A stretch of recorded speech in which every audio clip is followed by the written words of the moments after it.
자, 다음은요. 여당과도 관련이 있고요. 야당과도 관련이 있습니다. 보겠습니다. 화면입니다. 여기 보면 역선택 논란, 야당 김재원, 여당 선거인단 신청했다. 이게 무슨 소리입니까 이게? 지금 야당 지도부잖아요. 최고위원, 국민의힘. 근데 민주당 대선 경선 선거인단이 됐다는 거예요. 그러자 이재명 지사 측 범죄 행위다. 이게 뭡니까? 반발하는 거죠. 상황이 애매하고 묘합니다. 지금 이 상황이요. 근데 지금 김재원 최고위원은 본인이 선거인단 참여해달라는 문자를 받았다. 그리고 문자에 따라서 신청을 해서 선거인단에 들어갔다. 그러면서 그걸 알리면서 이런 얘기를 합니다. 추미애 후보에게 마음이 간다. 야당, 야권 일부, 야도 민심 비율 상향 주장에 김 경선 부작용 가능성 지적한 것이다. 뭐 이런 얘기인데요. 아무튼 뭐 취지는 그렇다지만 여당 입장에서는 아니 이게 무슨 상황입니까? 약간 이런 반응이 있었습니다. 자, 먼저 그럼요. 이와 관련된 영상 하나 준비했는데요. 확인해 보겠습니다.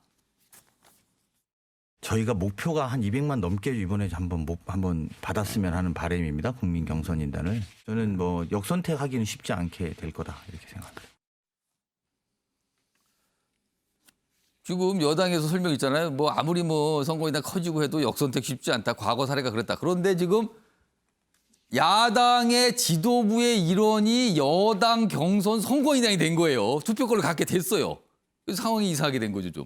신경민 전 의원님, 네. 이게 어떻게 된 겁니까, 이게? 이 선거에서 여론조사 이게 항상 역선택의 문제가 각급 각종 선거에서 있었죠. 근데 지난 대선에서 이제 212만의 선거인단이 모집이 됐고 예. 선거인단 자격에 아무런 제한이 없습니다. 아, 누구나. 뭐 남녀노소 아무 제한이 없고요. 선거권만 가지고 있으면 됩니다. 그러니까 18살 이상이면 되고요. 요새는 인터넷의 발달에 따라서 전 세계 어디에 있어도 아무 상관이 없습니다. 아, 그러니까 막 모집을 하러 다니거든요. 예.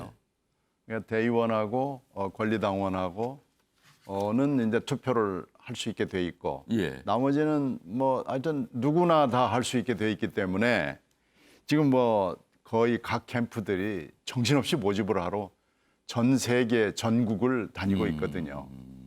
그런데 이제 이러다가 보니까 아무나 할 수 있으니까 이제 예. 김재원 최고한테도 갇힐 거예요. 문자를 받았다는 거예요. 네. 선거인단에 아니, 뭐 들어와 달라는 문자를. 문자가 지금 뭐 엄청 가고 있거든요. 예.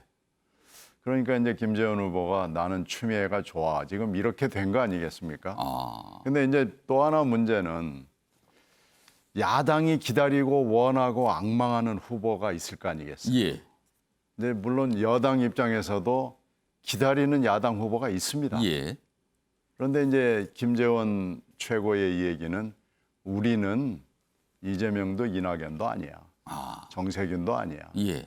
추미애가 좋아. 지금 이런 얘기거든요. 그러니까 그런 상황을 역선택이라고 얘기를 네, 하는 그렇죠. 거죠. 역선택인데 이 추 후보를 분명하게 거론을 하면서 이게 말하자면 여당의 이 선택 과정을 교란시킬 수 있다, 흐트러질 수 있다라고 공개적으로 얘기하는 겁니다.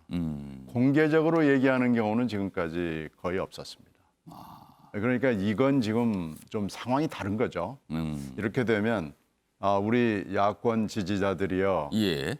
이쪽으로 가주세요라고 지금 신호를 보낸 거거든요. 어. 그러니까 이건 좀 얘기가 달라서 예.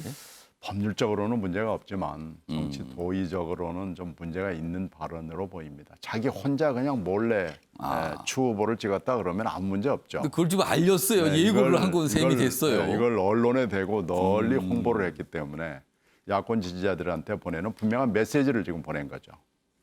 화면 좀 보겠습니다. 김재원 최고위원 그다음에 이재명 후보 측 반응이 있었는데 여기 보면 뭐 앞서서 설명드렸고 이 부분입니다. 이 부분에 제일 민감하게 좀 반응하는 거죠. 이재명 후보의 손이 가지 않고 추미애 후보의 마음이 간다. 이렇게 얘기를 한 거예요. 다음 보겠습니다. 반발하는 내용입니다. 자신들 입맛에 맞는 민주당 후보 만들려고 한다. 이게 이른바 이제 역선택인 거죠. 이 부분이요. 요 얘기 관련해서 국민의힘 소속인 유기찬 변호사. 당에서는 좀 어떻게 보고 있고 그리고 국민의힘은 사실 선거 때마다 이 경선 룰에서 역선택 부분을 어떤 때 적용을 하고 어떤 때 적용하지 않잖아요. 이번에 대선은 어떻습니까? 아직까지는 역선택에 관련된 방지 조항을 넣자 말자 논의가 아직 시작이 안 되고 있고요. 그러니까 역선택 조항은 어디하고 연결되냐면 예. 국민 여론조사를 확대할 것인가 여부하고 연결돼요. 그러니까 역선택이 우려가 되면 국민 여론조사를 줄이려는 입장에서 그런 얘기를 하는 것이고 국민 여론조사를 넓히는 입장에서는 역선택은 큰 의미가 없다라고 주장하는 겁니다. 그러니까 그때 선거 때마다 후보자별로 주장하는 바가 달라요. 예. 그러니까 예를 들면은 지난 서울시장 보궐선거 때는 역선택 방지 조항을 넣자는 것이 나경원 후보 측이었고 예. 오세훈 후보 측은 넣지 말자는 측이었거든요. 예. 그러니까 일반 국민 여론조사에서 높은 수치가 나오시는 분들은 넣지 말자는 입장이고, 그다음에 뭐 당내에서 지지도가 높은 사람들은 역선택 방지 조항을 넣자는 입장입니다. 그 말은 거꾸로 얘기하면 국민 여론조사의 비율을 낮추자는 의미예요. 그래서 다만 이제 지난 전당대회 때는 또 역선택 그 방지 조항을 넣었거든요. 예. 이때는 이제 이준석 대표가 국민적 지지가 강하니까 여론의 전체도 지지가 높게 나오니까. 당내 지지가 높은 분들 입장에서 보면 역선택 방지 조항을 넣는 것이 유리하다.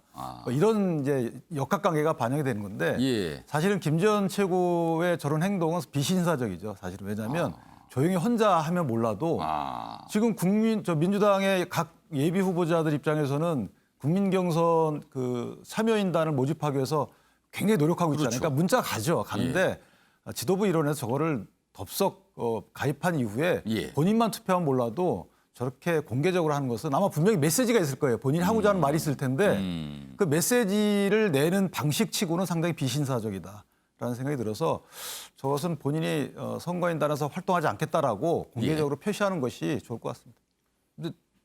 마음이 간다 뭐 이렇게까지 얘기했으니까요. 예, 윤경우 의원님. 역선택 얘기가 어느 선거에나 나오고 미국에서도 프라이머리라는 제도에서는 역선택 우려를 표하더라고요. 그러나 실제 선거에서 역선택이 예. 작용한 사례는 드뭅니다. 모집단이 아주 적은 경우는 가능해요. 예. 그러나 뭐 200만 명 이렇게까지 선거인단을 모집하는 경우인데 김재원 최고가 저렇게 부추긴다 표현하는 게 맞는지 모르겠습니다. 뭐 부추겨가지고 국민의힘 똘똘 뭉치는 국민의힘의 행동대 같은 분들이 우르르 달려가서 추미애 자기들의 입맛에 맞는 추미애 후보를 밀어서 추미애 후보가 된다. 현실 가능성은 적죠. 아주 낮죠. 그런 점에서 저는 김재원 최고위원이 참 가벼운 행동을 한 거다. 이건 정치를 굉장히 희화화해버렸고 그다음에 또 하나는 지금 굉장히 비아냥거리는 거잖아요. 지금 나는 이재명한테는 손이 안 가고 추미애한테 손이 간다. 이게 뭐겠어요? 이게 지지하는 자기 정당의 후보이면 그러면 이 사람이 좀 괜찮은 사람이구나라는 얘기를 한 건데 그게 아니라 상대당의 후보를 놓고 이 사람은 손이 안 가는데 이 사람한테는 마음이 간다. 이 얘기는 굉장히 비아냥거리는 거거든요. 더군다나 김재원 최고위원이 지금 지도부의 일원이잖아요. 지도부의 일원이면서 이런 행동을 하는 건 전 오히려 더 잃는 게 많다. 이건 좀 가벼운 행동, 가벼운 처신을 하신 걸로 저는 좀 비판을 받아야 된다 이렇게 봅니다. 대부분 정당이 월요일마다 지도부 회의를 하죠. 그리고 지도부 회의 끝나면 기자들의 질문을 받습니다. 아마 김재원 최고위원 오늘 이와 관련된 질문을 받을 것 같아요. 뭐 번복하거나 아니면 입장이 바뀐 게 있는가. 아마 질문이 있을 것 같습니다.